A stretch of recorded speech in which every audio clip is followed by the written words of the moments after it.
It's been a long day without you, my friend, and I'll tell you all about it when I see you again. We've come a long way from where we began. Oh, I'll tell you all about it when I see you again. When I see you again. Damn. Of Kalabari. Sir, you are welcome to today's interview. Good evening, sir. Sir, without wasting your time, we want to go into in Democracy Day in Nigeria.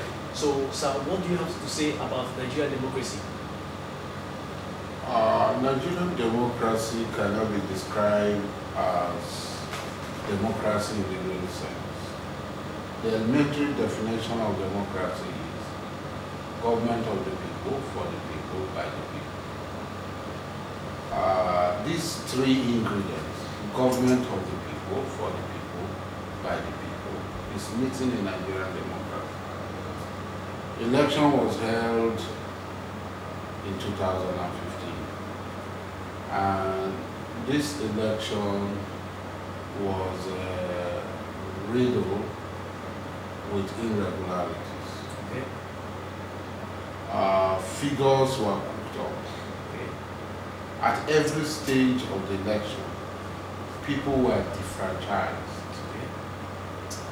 For instance, people registered to vote, which is the most important ingredient to vote and be voted for in a democracy. Okay. And then INEC made laws which were ultra-virus to the Constitution. They were in violation of the Constitution, which the Supreme Court had clearly stated. The Supreme Court, in several judgments, had clearly stated in Wike versus Dakuku-Peterside, Wike of the PDP versus Dakuku-Peterside Of the APC, Ambode of APC and the PDP candidate, okay, and several other cases. It had clearly stated that card readers were alien to Nigerian electoral laws. They were unknown to Nigerian electoral laws. So therefore, from the beginning, the election was riddled with irregularities. This election that produced General Buhari is a very questionable process. okay.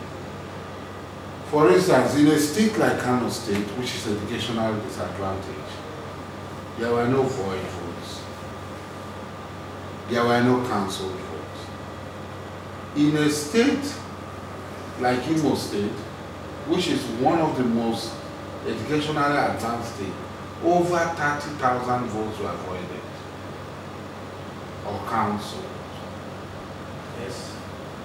And then the INEC commissioner mysteriously died in a mysterious fire with the whole of his family. No Commissioner for Kano State. Okay. Yes. Okay. Mysteriously died in a mysterious fire with the whole of his family. Nobody had asked questions. Even when questions had been asked, nobody had given us any answer. We just kept on going. Good luck walked away. He did not want any problem. And for that purpose, the election had been accepted, whether it was perfect or it was imperfect. Because you cannot be more Catholic than Pope. Okay. So people will say, what is the Kwasa's business? Why is he looking for trouble? Is he the only person that is supporting good law? So a lot of us were deflated. Whatever we want to say or do, we were totally. And when you look at it, there are ingredients that strengthen democracy. Okay. There are fundamentals Okay. that must be present in a democratic society, which paramount of these fundamentals is the rule of law and due process. Everybody must subject himself to the law. Everybody must be equal before the law. That is what democracy is. But to Buhari, no. As far as Buhari is concerned, he is greater, bigger, and above the Constitution. So when court gives judgment, when court gives pronouncement, Buhari does not obey this pronouncement. In several cases, the court has ruled, and Buhari has thrown. He has even come out to say that the courts are one of his greatest problems. In one of his media charts, in his first media chart, he clearly said the courts are one of his greatest problems, as if he owned the country. So what you are ever saying that we're not practicing democracy? No, there is no democracy. There cannot be democracy in a society that somebody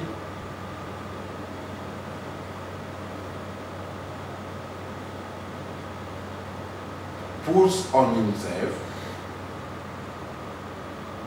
the almighty thunder to be above and stronger and greater than the Constitution of the land. And it's affecting the economy drastically. So what Yes. do you have to say about the economy? Yes, when there is a gap,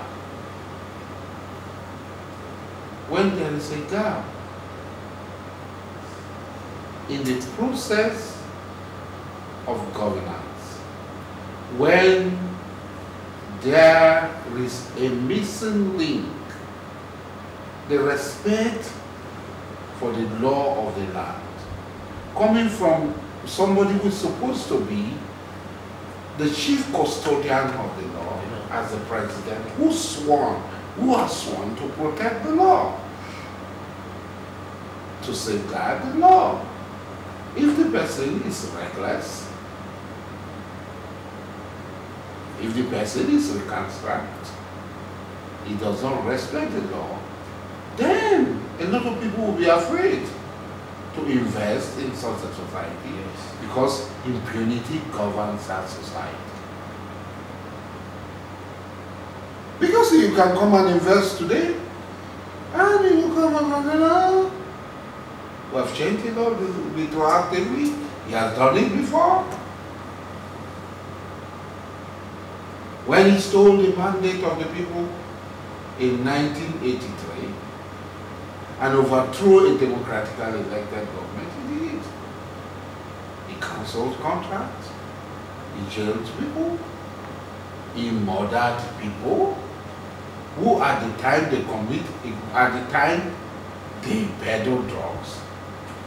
It was not carrying the sentence that he pronounced on them. So he had retroactive laws that goes back. Some people will be afraid to put their money, to bring their money and invest.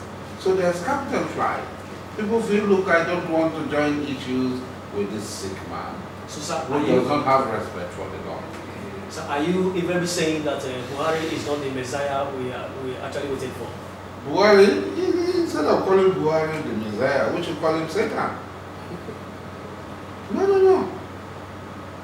If Messiah means anointed, somebody who had been appointed, somebody who had been assigned with the responsibility for the position of leading the people. No, Buhari is leading us to darkness. Why? Because people are now eating from the gutter, not from the dustbin. Because there's nothing to throw away in the dustbin any longer. Nobody's throwing away anything. Even the vultures are starving to death. Well, there's nothing to throw away. A bag of rice from 8,000 at the time he came to 23,000. Fuel at the time he came from 86 naira to 145,000, 145 naira. The dollar at 197 naira to a dollar to 347 naira. So you clearly see that we have retrogressed. People who used to import can no longer import. You cannot access foreign currency for cross-border trade, for international trade. So even trading with Benin Republic is now difficult. Crossing over from Maradi to Niger Republic is now difficult. So look, everything, you see, there's a saying that when the righteous rule, the people rejoice. So the opposite is when evil man rule, the people are sad, they are sorrowful. So it's very clear that an evil man is ruling, and the people are sad and they are very sorrowful. That's the truth. So I don't know whether what's your opinion on what is happening at the Niger Delta states? In the Niger Delta. Yeah. What do you have to say about what is happening there? What is happening in the Niger Delta is not unusual, it's very usual. We are invited it. I'm talking about the Niger Delta Avengers. Yes, whatever. Whether it's Niger Delta Avengers or whatever name they call it, we are invited it. It is. So can you throw more light on how? Yes, Buhari came. Okay. I did not support the amnesty. I am not part of the amnesty bribe. I know that it is fraudulent. It was used to bribe our people so that the oil will flow, so that they will have more money to steal and loot. Yes, but Buhari knows. Buhari came to power, and he said he's going to crush us. People like ALHAJI Dokubo-ASARI must be crushed. We must be sent to prison. There are people went to market. Very soon you will die. Every day people phone me, you will die. They will soon kill you. And I said, 74 years old man want to kill 51 years old man. How is it possible? Even if I shout at him, he will fall. If not because of the talks in uniforms around him, can Buhari stand and contend with me in anything? The taxpayers' money provides security for him, so he wants to kill everybody. He goes to Addis Ababa, he says, Niger Delta people, I will crush them. He goes to China, he says, Niger Delta people, I will crush them. He goes to the United States of America, he says, this 97% that voted for him and the 5% that did not vote for him is going to take care of the 97% that voted for him, and with the 5% that did not vote for him, we are going to suffer. And he clearly provided the environment for people to resist. Yeah. Because it is not lawful. It is not moral for you to obey an unjust law.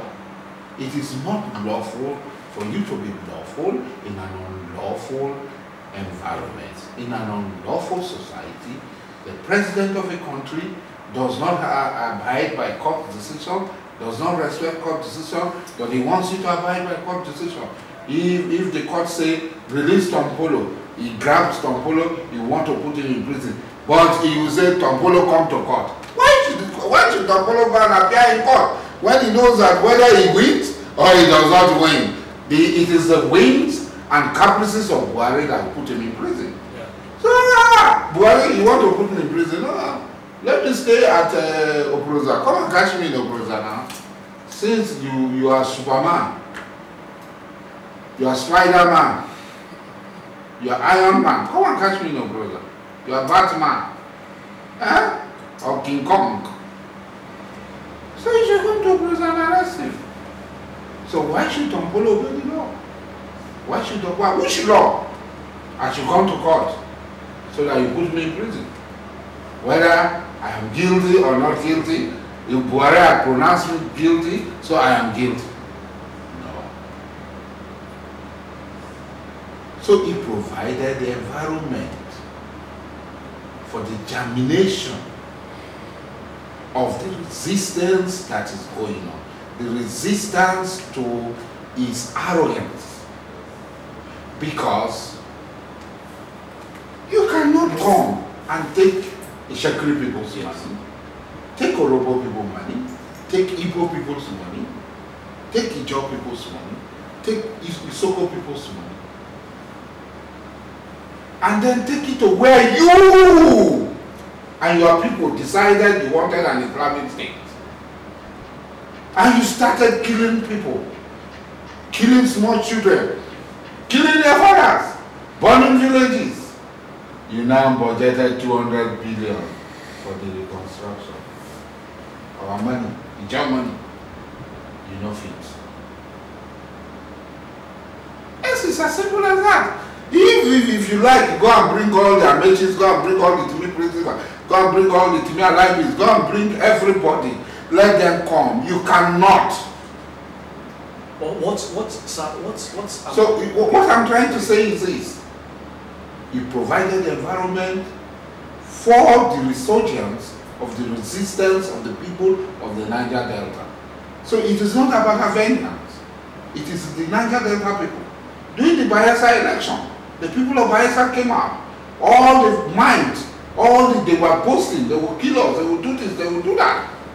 At the rally, to flag up the campaign of Dixon, I said one thing. I said we will meet at Philippa at the battle front. Men, women, children, old and young came out in Bayelsa, resisted, bare their chests against the tankers, and got victory. Not victory for PDP, but victory against a man who said he's going to crush us. The people said, come crush us. That is through the ballot. In Rivers State, the same thing happened. In my own community, in my father's community in Buguma, even with dead bodies, they refused to allow the doctor's result to go to the rec center to be announced. So till today, look at the impunity that is going on. It has never happened in Nigeria that one election will continue to hold for more than 4 months. There are only one election. Inconclusive. Inconclusive, yes. So you deny the people of the Niger Delta their right to be represented at the National Assembly. Rivers State, 3 senators are not there. The whole 3 senators who are supposed to represent Rivers State are not there. So they are talking on budget. Money from Kola, money from Soku, money from all over. This is serious. Money from Akabuga. But the people of this place that are bringing the money, you deny them representation.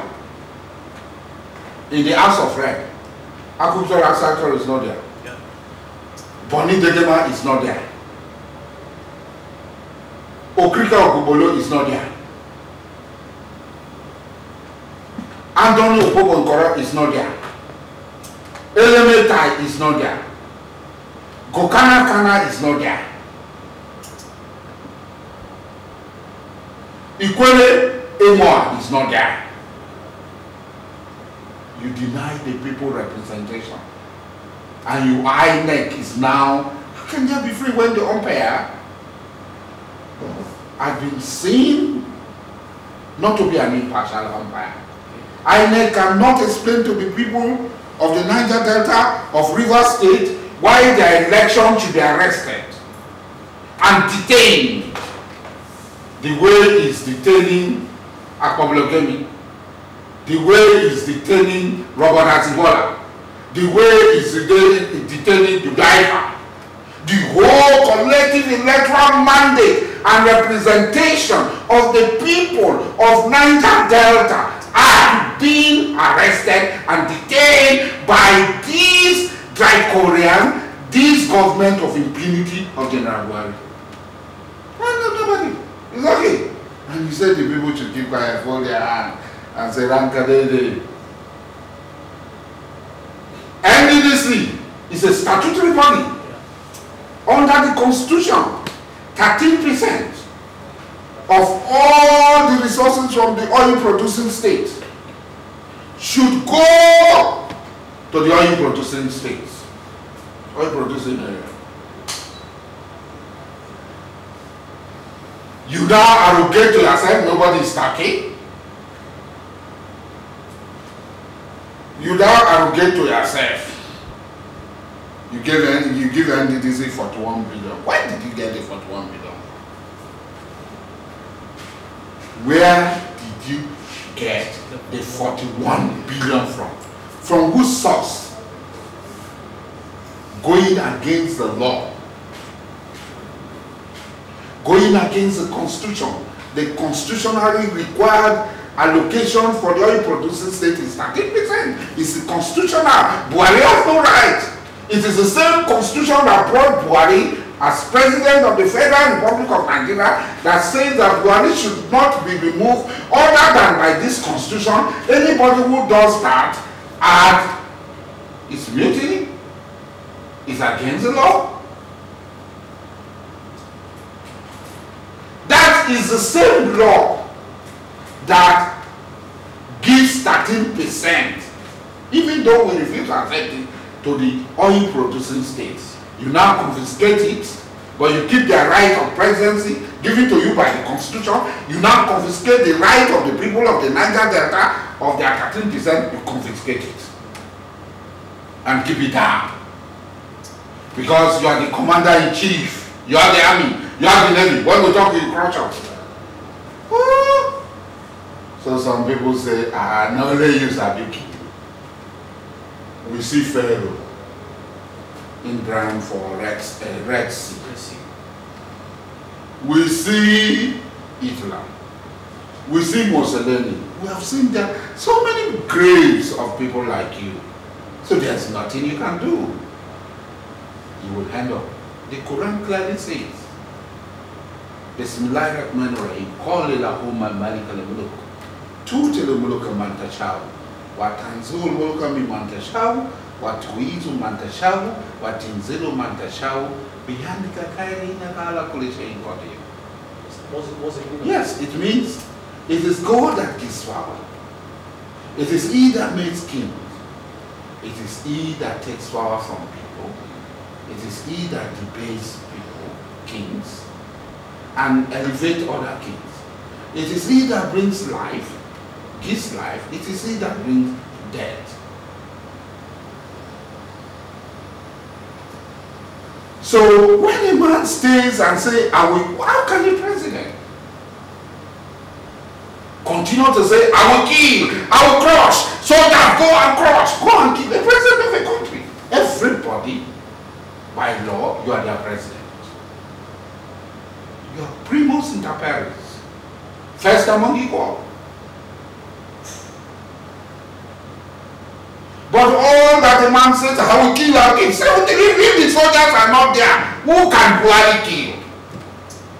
If soldiers are not guiding him today, who can Buhari kill? Can't kill nobody. But the man, at his age, he should be thinking of how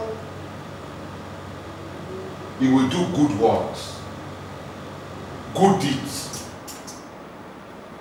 to overcome his bad deeds, to cancel out his bad deeds, to settle his account with his Lord. Because it is very apparent that very soon he will leave. At 52, at least he's older than me. So he should know that he's very close to when he will leave. And he should settle his record. But instead of doing that with arrogance, I will kill, I will do this, I will do that, then that is not enough. The people that are killing, maiming, and raping, you now say you will take a job money, 200 billion be budgeted. You give NDDC 40 billion. Amnesty that raised production from 700,000 barrels to 2.4 million barrels. You now cancel reduce amnesty budget from 63 billion to 20 billion. Minister of Niger Delta, you give them partly about 15 billion. So the whole total is not up to the application for the killing.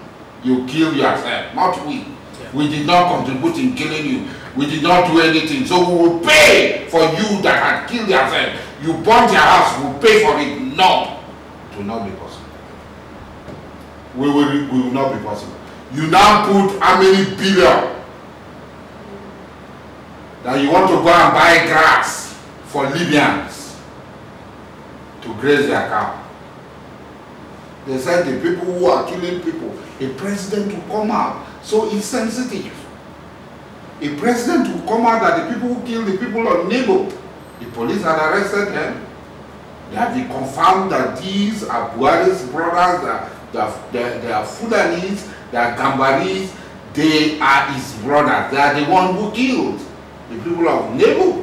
Now, you now say, government has said these are not Nigerians, they are Libyans, they are Malians.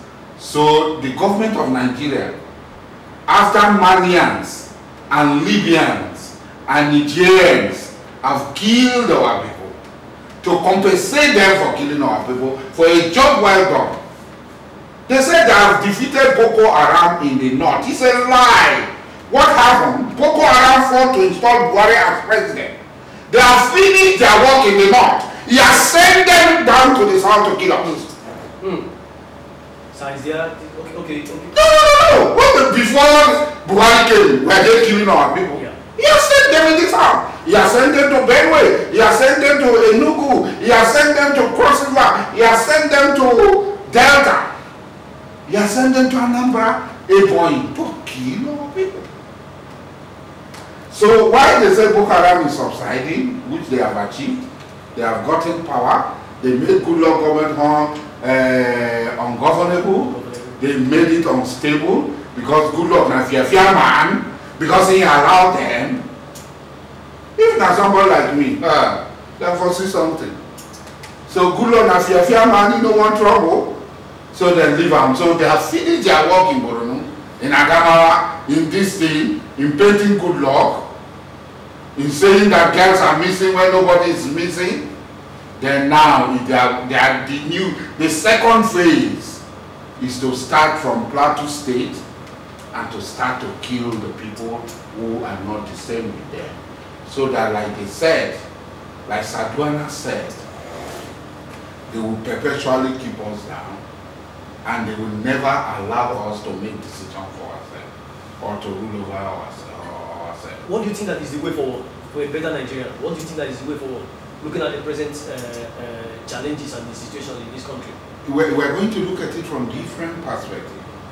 The most straightforward and simple perspective without bloodshed is to convocate a sovereign national country. Okay. Where all of us will sit down, all the nationalities, and then all of us will say we are discussing.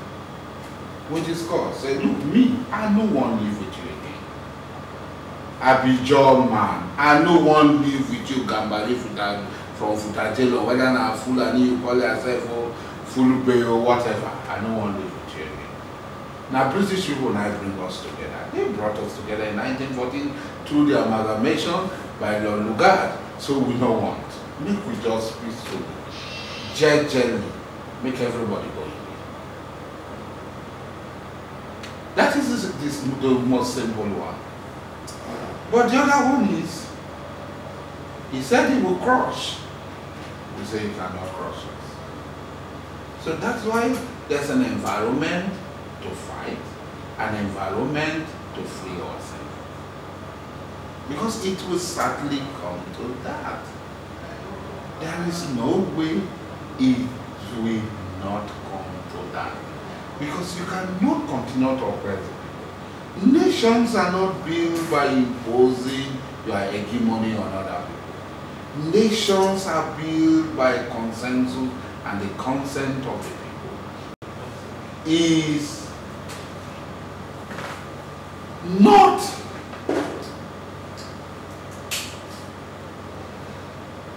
in any way to be trusted. Okay. In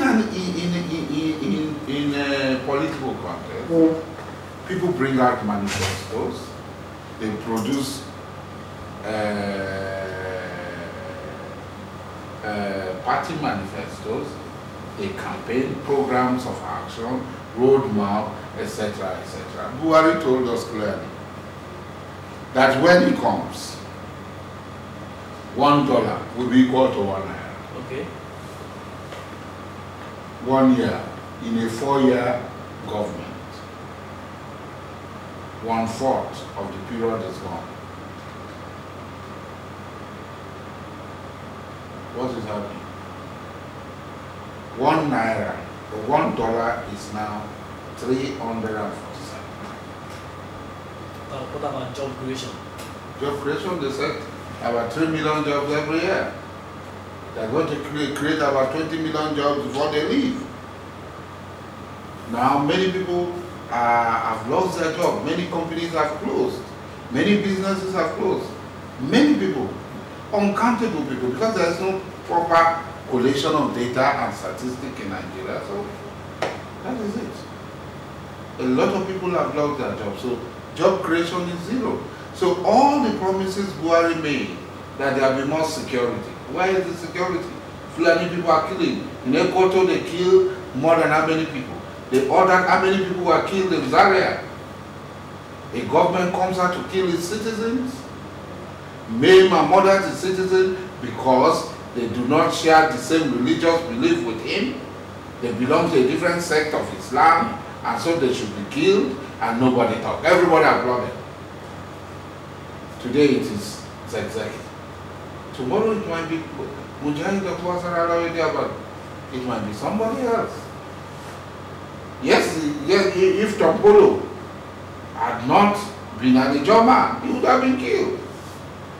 Huh? If he had not been an Ijaw man, he would have been killed.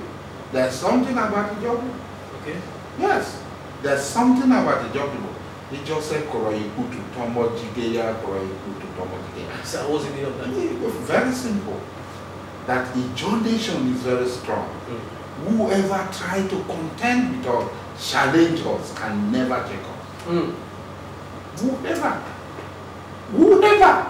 He can be a Buhari, he can be anybody. He can boast, he can say anything, he can go to America, get all the weapons.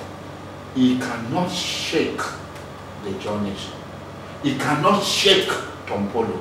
He cannot shake Dokubo-ASARI. He cannot shake us because we know what we are made of. We know as a people, you can arrest people, throw them in prison. The more you throw one Asari into prison, the more Asaris will come out.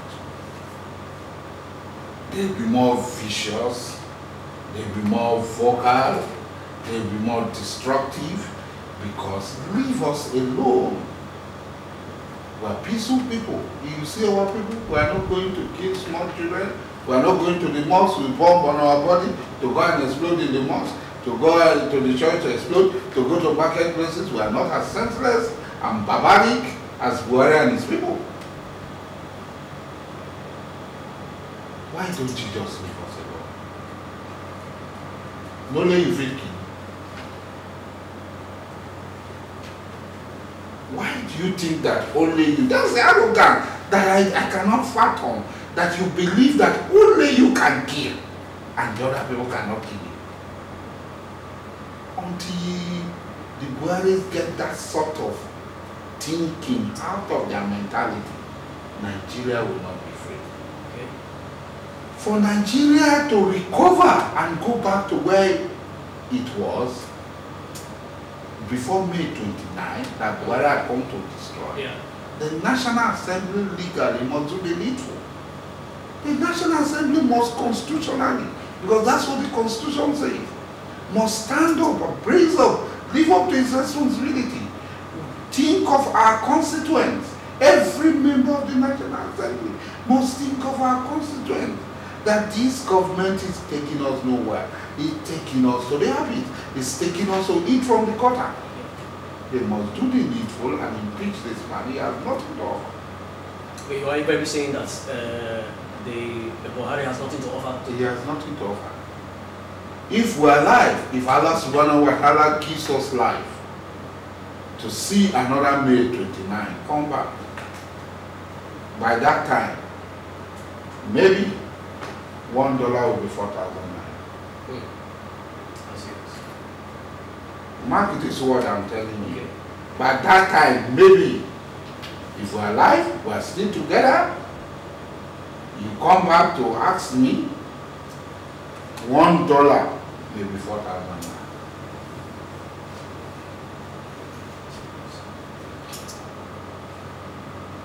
Thank you so much. Sir, I don't know whether you have anything to. You made mention of the Chibok girls. I don't know what's your opinion about. As far as I'm concerned, no Chibok girl is missing. It's not possible. When you want to lie in a way where people go feel believe you. Now, sometimes lie we go there, people go just see the lie and start to laugh. How can somebody say that 290 girls were writing physics? I own a school, Kilamakri International School in Cotonou. We came out first in American Embassy debate, English debate. We came out second twice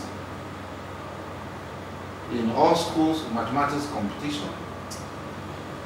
In sports, in football, in every other thing, every other thing, we are one of the best schools. At no time had the school had more than 10, 15 people writing. That is boys and girls writing figures. But yes, 290 girls were to write physics exam. How is it possible? How is it possible? Is it logical? How many vehicles did they use in taking them away? How did they take them? In Chibok, there must be a divisional police headquarters. Okay. There must be an SS office. Okay. There must be a civil defense office. Okay. Now, if the divisional police headquarters in Chibok would not contend with the kidnappers, they will call for reinforcement. If the police cannot rescue the girl immediately, they will call on the military, on the Air Force, on the DSS. So they were moving them, and nobody's called for any reinforcement. Nobody saw them, nothing happened. 200 and this thing just vanished into empty air and went away. Is it possible? It's not possible. That 200 and something people will miss from a community, and we have not looked. Every child must have a father, a mother. If father and mother dies, there are uncles, aunties, siblings. So we are only seeing about 50 parents. How can you lose your child and you not come out to say, I lost my child? Every time they bring some professional mourners to come and cry, where the Chibok mothers, Chibok mothers? It became a trade. It's a scam. No girls are missing. No girl has been found. The girl that they found in Balala, she has how many names? Kalabari people say it was on America. It's a good child, 7 names. Okay. So the girl was, Ami gave her name, parents gave her another name, school gave her another name, everybody was giving her name. Is it possible? So you're one of the voices that someone actually need to reckon with in this country. Having spent most 52 years of your life in activism, what do you have to tell the Niger Delta youth? What is the advice you have for the Niger Delta youth? Look, for me sometimes when I look back, I'm not used to regretting my actions. Okay. Sometimes when I look back, I ask myself, did I contribute to the mess that is going on in the Niger Delta? No more hard working. People are not doing mental exercise. They are not doing physical exertion, nothing. They don't trade. They cannot fish. As an German, I can paddle. I can throw net. I can swim. But these fellows, they don't do anything. They don't go to school. They cannot use their hand. All that they're after, somebody high up, the Yaraduas, the Buaris, just stay and pay them free. Okay. 65,000. They are creating decadence in our society. They are creating a group of lazy people. This is not sustainable. Giving people free money is not sustainable. So we are everybody saying that amnesty has failed or what? Yes, it failed. It failed. What ought to be there is, look, it's the whole Niger Delta. When IYC came up, when we took up arms, we did not take up arms in the name of Dokubo-ASARI. We took up arms in the name of the people. So whatever benefits that come should go to the totality of the people. Because the people also suffered the harassment, the deprivation that came with the struggle. So some people cannot claim that they own the struggle, and as such they should be paid a price of 65,000. They should be sent for training.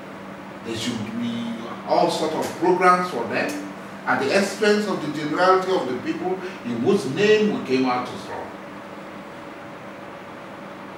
So as far as I am concerned, if we don't stop this free money, handout, free things in the Niger Delta cannot move forward. Because today, they are playing a lot of pranks on us. Recently I heard that oil has been discovered off Lagos. It's a lie. Oil has not been discovered anywhere off Lagos. It's a complete lie. It's a complete lie. Put it on the island. Where the oil was discovered is between Bayelsa and Delta State. Go to the go offshore and see it. Where the oil is, where the discovery is located. It's nowhere near Lagos. It's nowhere near Lagos. It's nowhere near Ondo. It's nowhere near Ogun State. So it cannot vanish to go and appear in Lagos. Okay. It is between Delta and Bayelsa State. No oil has been discovered in Lagos. Let us go and see. Let oceanographers, geographers from outside Nigeria come and let us look at the compass. It is not close to Lagos. They cannot steal the oil of the people of the Niger Delta and give it to Lagos. No oil was discovered in Lagos.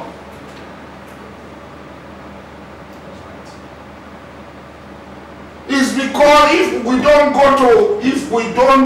develop ourselves, if we don't read, if we don't research, this is how they are going to deceive us and steal our oil that God gave us to develop ourselves. Now our oil, God give and make we carry develop ourselves. If God like them, He go give them their own. He give them their own. He give them gold. He give them gypsum. He give them silver, tin. We not go take them for their hand. When we say no our oil, then one can take for our hand. Now, then one do abracadabra, go put Bayes and Delta oil. Urubu oil, Ichekri oil, Ijo oil, Elaje oil for Lagos. You know go work. Oil has not been discovered in Lagos. We want an international investigation into what I'm saying. I looked at the map, I looked at it very well, and I discovered that this is a fraud. No oil was discovered in Lagos. You think? So for Niger Delta youths, we have retired. I'm no longer a youth. I'm the head of a family. We have left what we're supposed to do to seek knowledge. Our forefathers fought Europeans. They traded with them. They were hardworking. Do you know, in 300 years ago, can you imagine living in this sort of terrain, paddling, going from here to Lagos, going from here to Sierra Leone, going from here to Liberia, paddling? Do you know what we went through? Instead of also look back at our parents, what they went through, and then the dangers that the environment is infested with: crocodiles, hippopotamus, snakes, all sorts of things that you cannot imagine. Our forefathers brave all these things. They overcome all these things, gave back to us, fought and stood their ground, and all sorts.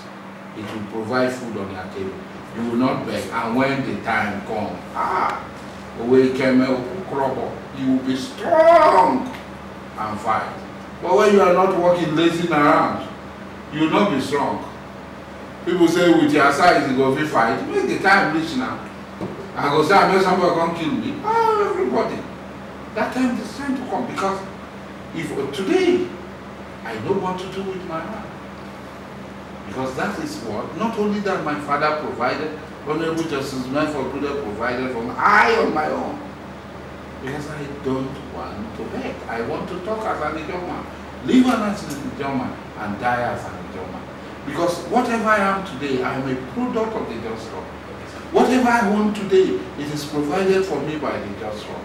It is the just struggle that gave me whatever I have today. It is the just struggle that made me whatever I am today. And by the grace of God, I will live, sleep, wake up, drink, eat, and die as an Ijoma.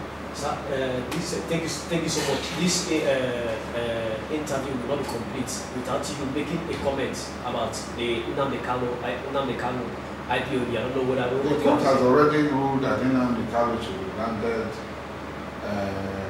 bail.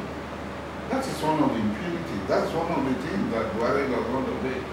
He sees himself as a law. Has he not read about Saddam Hussein, who says whatever I say, I write with my hand, is the law? Where is Saddam Hussein today?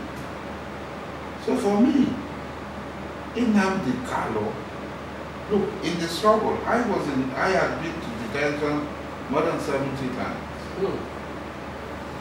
Not because I stole, not because I raped, not because I did anything, but because I'm an Ijoma.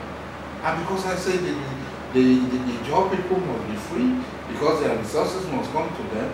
In one of that detention, I stayed 22 months in detention. In the most hellish dungeons in the world. I was underground, I was buried alive. I was alive, but I was dead.